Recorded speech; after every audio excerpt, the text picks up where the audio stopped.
अस्सलाम वालेकुम, this is Ahmad Raza and you are watching Smart Academy. आज हम फिजिक्स के बारे में पढ़ेंगे।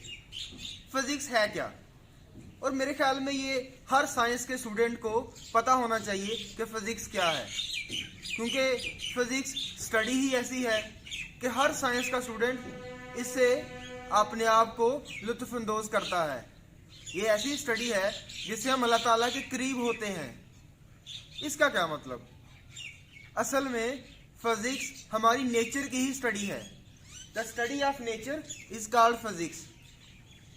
क्या इसकी कोई और डेफिनेशन भी है? जी बिल्कुल। अगर मैं मैथ की हेल्प लूँ तो E is equal to MC square, ये 1 इंच की इक्वेशन पूरी फिजिक्स को डिफाइन करती है। पर कैसे? E से एनर्जी, M से मैस यानी मैटर, और C क्या है?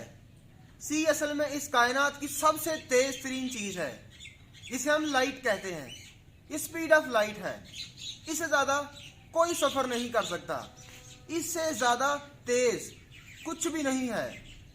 तो हम देखते हैं कि E इक्वल टू MC स्क्वायर फिजिक्स की डेफिनेशन कैसे करती है। E और M दोनों असल में इस पूरी कायनात को बनाते हैं। इस पूरी यूनिवर्स में या तो मैटर है या फिर एनर्जी है। हम सब जो कुछ भी आपको नजर आ रहा है ये या तो मैटर है या फिर एनर्जी। मैटर भी अपनी बहुत सारी स्टेट्स में पाया जाता है, और इसी तरह से एनर्जी भी अपनी बहुत सारी शक्लों में पाई जाती है।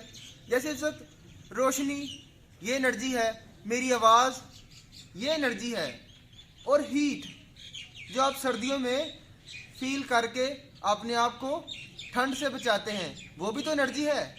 तो ये सारी चीज़ें मैटर और एनर्जी से ही मिलकर बनी हुई हैं। तो इसका मतलब कि फिजिक्स तो फिर पूरी की पूरी कायनात का मतालिया है। तो बेटा ये एक ऐसी साइंस है जिसको पढ़ने के बाद हम इस पूरी की पूरी कुदरत को, नेचर को बड़े करीब से देखते हैं और अल्लाह ताला की और करीब हो जाते हैं, और अल्लाह अकबर का असल मतलब समझ में आ जाता है। क्योंकि जब हम सबसे छोटी चीज को देखते हैं तो वो भी बहुत देर के बाद जाके नजर आती है। पहले हम इस मार्कर के, अगर इस सिक्के की बात करें तो इस मार्कर के सिक्के के अंदर करोड़ों एटम्स हैं, और एक एटम के अंदर एक न्यूक्लियस होता है जो उसका सेंट्रल पार्ट है, और उस न्यूक्लियस के अंदर प्रोटॉन्स और न्यूट्रॉन्स हैं, और उस प्रोटॉन्स और न्यूट्रॉन्स की बजाय और भी 100 से ज्यादा सब एटॉमिक पार्टिकल्स मौजूद हैं। तो ये छोटी दुनिया कहलाती है। लेकिन इसी तरह एक बड़ी दुनिया भी है। मुझसे बड़ा ये दरख्त, उससे बड़ा कोई टावर, कोई बिल्डिंग, और सबसे बड़ी हमें अपनी जमीन लगती है, क्योंकि हमारी जमीन तकरीबन 6400 किलोमीटर रेडियस रखती है।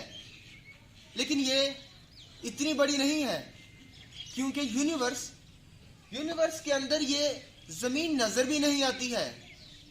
ये यूनिवर्स के मुकाबले में बहुत छोटी है, लेकिन हमारे कंपैरिजन में ये इतनी बड़ी है कि हमें ये गोल नजर ही नहीं आती, ये हमें फ्लैट नजर आती है। हम इसके छोटे से हिस्से पर मौजूद हैं। हम क्या सारे के सारे मुल्क जमीन के 30% हिस्से पर हैं, 70% हिस्से पर तो पानी है। जमीन इतनी बड़ी है, और जमीन से ज्यादा बहुत बड़े अल्लाह ताला ने यहाँ प्लैनेट्स बना रखे हैं।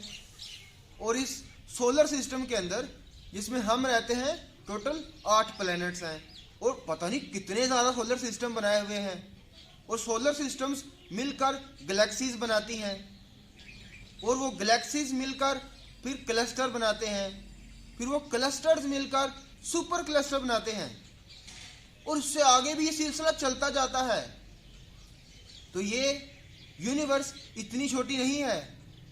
इसी वजह से हम अल्लाह ताला की तस्वीर अपने जहन में बना ही नहीं पाते, क्योंकि जब इस यूनिवर्स की वास्टनेस को, वसत को हम देखते हैं तो उसके बनाने वाले की तस्वीर हमारे जहन में नहीं बनती। वो कैसा होगा? बनाने वाला आखिर किस तरह दिखता होगा।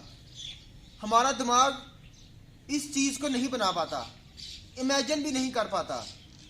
तो अल्लाह अकबर का मतलब ये है कि अल्लाह ताला इतने बड़े हैं कि ये कायनात जिसका अभी सिर्फ 2% हिस्सा हमें मालूम है, हम उसको भी बिल्कुल देखने के बाद परेशान हो रहे हैं। और अगर पूरी कायनात देख लेते तो हमारा क्या बनता।